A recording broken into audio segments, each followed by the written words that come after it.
Ndinoda kutenda Mwari zvakare mangwanani ano nokuti ndi Mwari wakanaka. Ndiremekedze nekukudza our president neutungamiri wese wavanoshanda navo in AFM in Zimbabwe. Tisangane paizwi ra Mwari mangwanani ano. Mwari vekudenga vachititira zvakanaka.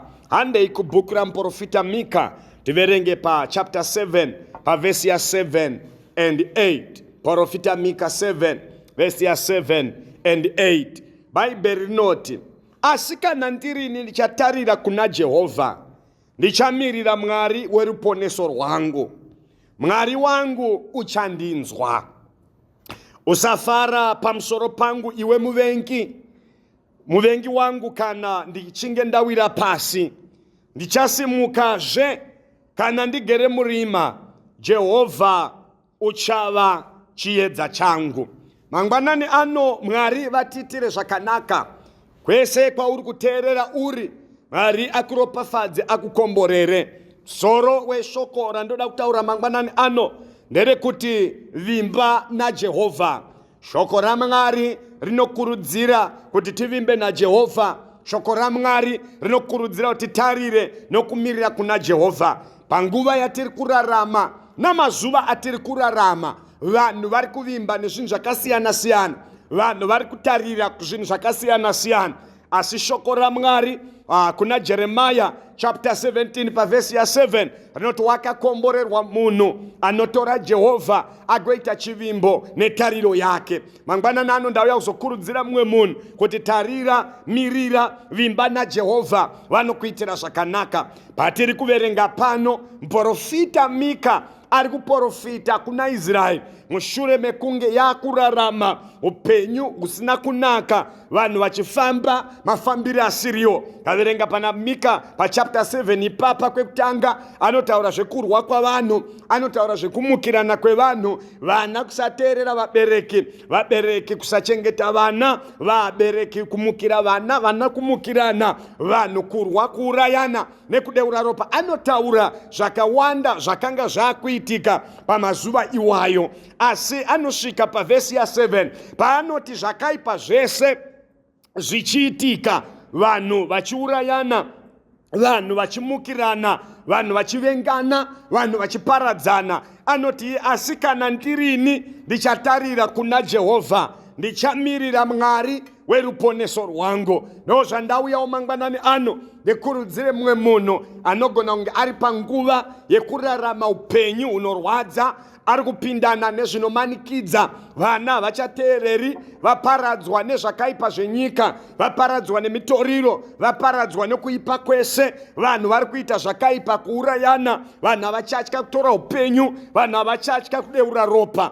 Zvakaipa zviri kuitika, kuvengana, kusawirirana, kumakereke, kudzimba, kumabasa, kumaindastri, zvinhu zvakaita nyonga. Asi Bhaibheri pano Mika ari kuti asi kana ndirini ndichatarira kuna Jehovha, ndichamirira Mwari weruponeso rwangu. Ndauyawo kuzoudza mumwe munhu kuti pauri ipapo mamiriro akaita zvinhu, kunyangwe zvakaita zvakaita manyama amire nerongo, hauzive kwauri kubva nekwauri kuenda. Ndauya kuzokukurudzira kuti tarira kuna Jehovha, mirira Mwari weruponeso rwako.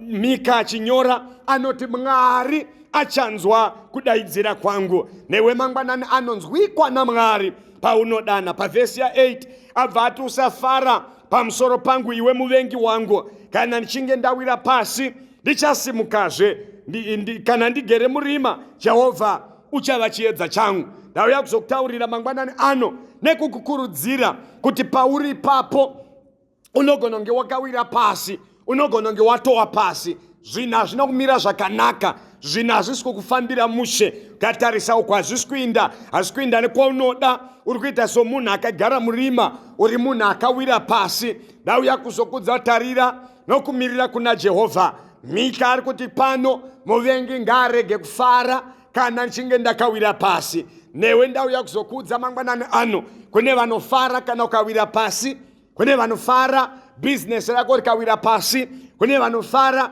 kambani yako ikawira pasi. Asi ndine shoko newe, muvengi ngaarege kufara kana uchinge wawira pasi, nokuti uchasimukazve kunyangwe ukagara murima. Jehovha achava chiedza chako. Mangwanani ndoda kuti utarire kuna Mwari pazvinooma, pazvinorema, pazvinokumanikidza. Wakaropafadzwa munhu anovimba naJehovha, anotarira kuna Jehovha, anomutora ova nhoo yake, nokuti munhu iyeye achava Mwari uchava chiedza chake kunyangwe ari murima. Handizivi wandiri kutaura naye, handizivi zvauri kupindana nazvo. Unogona kunge wakawa pasi munyaya dzemari, unogona kunge wakawa pasi munyaya dzemabasa, unogona kunge wakawa pasi munyaya dzemamarriage dzewanano, unogona kunge wakawa pasi mune zvekuita nekurarama kwako. Asi ndauyawo kuzokuudza, muvengi ngaarege kufara, nokuti ukavimba naJehovha uchasimukazve. Mangwanani anorega nditaure kuti pane vakawa pasi vachasumudzwa naMwari kana vakatarira kuna Mwari. Pane vakawa mumakambani vachasumudzwa naMwari, pane vakawa mumamarriage vachasumudzwa naMwari, pane vakawa mune zvese zveupenyu. Tina Mwari anosimudza vanhu. Unonzwa Hana achitaura kuna Samueri, anoti anosimudza marombe, nokuti ndiMwari anosimudza vanhu. Mangwanani anoitirwa nyasha naMwari, uvimbe naMwari, utarire kuna Mwari, ubatirire pana Mwari, nokuti iyeye Mwari achakusumudza kana wakawa pasi. Bhaibheri rapfuurira mberi rikati kunyangwe ugere murima, Jehovha achava chiedza chako. Mangwanani ano Mwari ngaave chiedza chako murima rauri kufamba, murima rauri kugara. Hatiziye pawasvibirwa, hatiziye rima rakakukomberedza, asi tarira kuna Jehovha, iye agova chiedza chako, nokuti anoisa chiedza pasina chiedza. Ndo magonero aMwari wedu, anoisa chiedza panonzi nevanhu pane rima. Penyu wako vimba naMwari, penyu wako tarira kuna Mwari, penyu wako mirira kuna Mwari. Mazuva ano atiri kurarama, vanhu vanovimba nezvakasiyana siyana. Mapisarema unonzwa achidaro, chapter 20 pavhesi ya7, vamwe vanovimba nezvakasiyana siyana, asi isu tichavimba naJehovha. Mutendi ngaavimbe naMwari, munhu ngaavimbe naMwari, kuti agoitirwa nyasha. Rima rauri kupindana naro, Jehovha achava chiedza.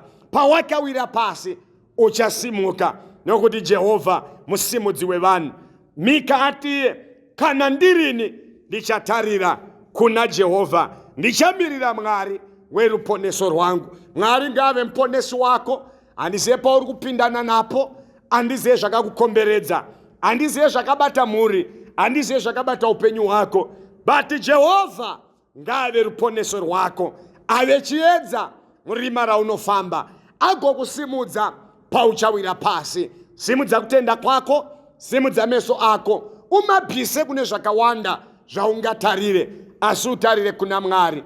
Iye achakusumudza, achava chiedza murima rako. Tenda kuna Mwari, ndokukurudzira tenda kuna Mwari kuti akuitire nyasha. Mangwanani ano regai ndisvike pandinonamata, iwe unamata uri kwauri ikoko, uchitenda kuti Mwari muchava mubatsiri wangu. Ndichatarira kwamuri nokuti muchanzwa izwi rangu, uye murima randiri kufamba muchava chiedza, muchandivhenekera, uye pandakawa muchandisimudza. Haikona kuramba wakawa, ramba uchitenda kuna Mwari anosimudza vanhu. Ndinamati. Baba, ndinokutendai, ndataura izwi renyu kuhama dzangu kwese kwese kwavari, pane vari kupindana nezvakasiyana siyana, vamwe vakawira pasi, vamwe vari murima. Ndinokumbirawo nyasha dzenyu ngadzivabate. Mangwanani ano nezita raJesu, muve chiedza murima ravo, muvasimudze pavakawira pasi. Wese anotenda, wese achatenda kwamuri, mumuitire zvakanaka kwese kwese kwaari,